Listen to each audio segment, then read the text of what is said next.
Hai, Assalamualaikum warahmatullahi wabarakatuh. Perkenalkan, saya mahasiswa Universitas Indraprasta PGRI. Perkenalkan, nama saya Indah Nurmayasari, program studi pendidikan bimbingan konseling. Pada kesempatan kali ini, saya ingin memenuhi satu tugas saya, yaitu mengenai mata kuliah Teknologi Informasi dalam BK dengan dosen pengampu Ibu Sri Utami, Master Pendidikan Konselor.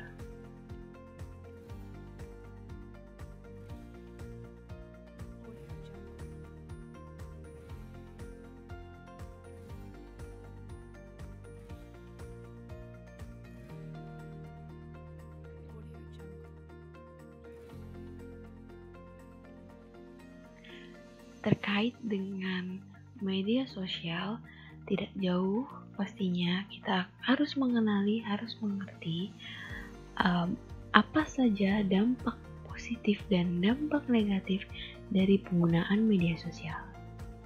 Sebelumnya, kita ketahui dulu, apa sih itu media sosial?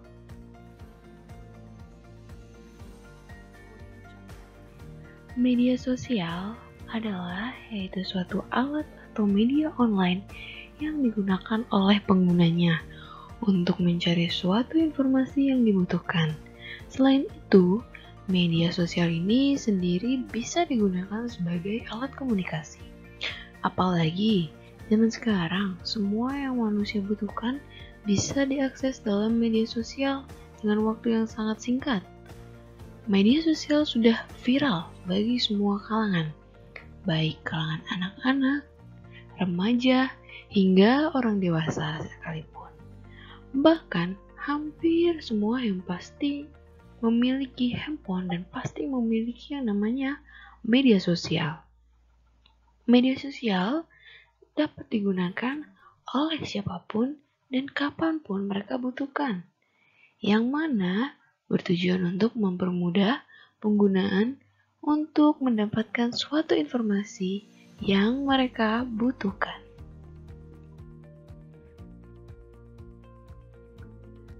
Selain itu juga, media sosial ini sangat membantu pendidik dan pelajar karena sangat mudah untuk mengaksesnya.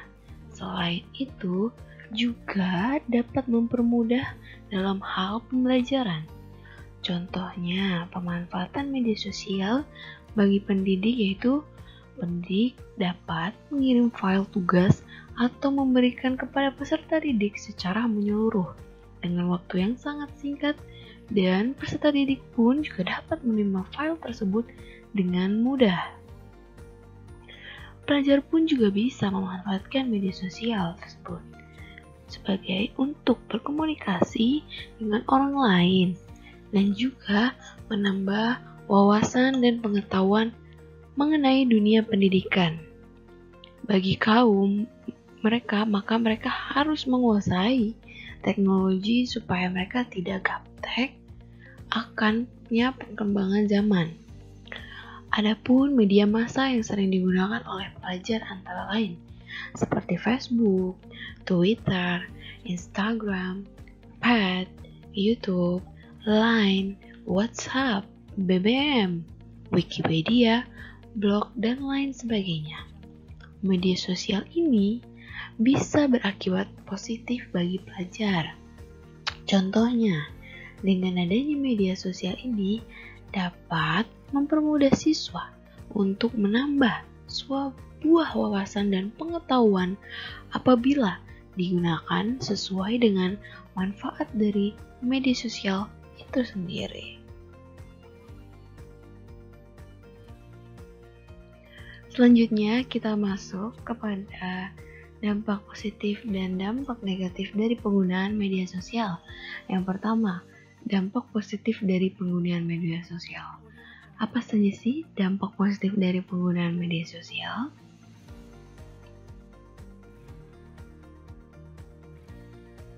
Yang pertama, mampu beradaptasi. Media sosial dapat membantu pelajar untuk mengatasi zaman digital seperti ini.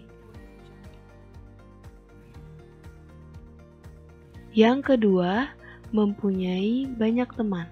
Adanya media sosial dapat mempermudah pelajar untuk bertemu dengan siapapun yang mereka inginkan tanpa harus bertemu secara langsung. Yang ketiga, mendapat informasi yang bermanfaat. Dengan adanya media sosial, pelajar dapat bertukar informasi dengan pelajar yang lain, sehingga mereka akan mendapatkan informasi baru yang belum pernah mereka ketahui sebelumnya.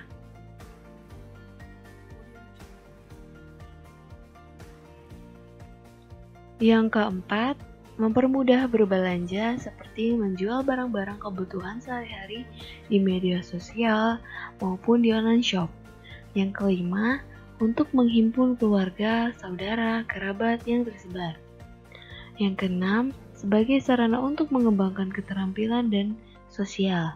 Yang ketujuh, internet sebagai media komunikasi.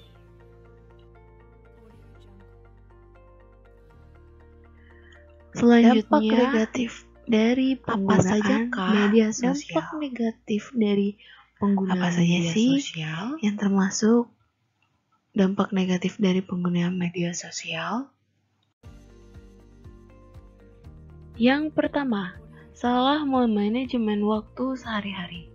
Bagi pelajar yang belum bisa menggunakan waktunya bermain dengan kegiatan sehari-harinya sesuai kebutuhan, maka media sosial ini bisa berdampak negatif bagi mereka dan bisa menghambat aktivitas keseharian mereka. Yang kedua, malas belajar. Dampak ini terjadi karena pelajar terlalu fokus dengan media sosialnya masing-masing, sehingga mereka lupa waktu untuk belajar. Yang ketiga, waktu beribadah sering kali diundur-undur. Yang keempat, jarang berbincang-bincang dengan temannya. Yang kelima, salah dalam menggunakan media sosial tersebut. Yang keenam, dapat merusak kesehatan. Kemudian, bagaimana sih cara untuk mengurangi penggunaan media sosial? Yuk kita simak. Yang pertama, batasi penggunaan media sosial. Batasi jumlah waktu yang Anda gunakan, habiskan di media sosial setiap harinya dengan menggunakan alarm atau stopwatch dalam mengontrol penggunaan sosial media. Yang kedua, carilah informasi selain dari media sosial, karena media sosial digunakan untuk mendapatkan informasi terbaru.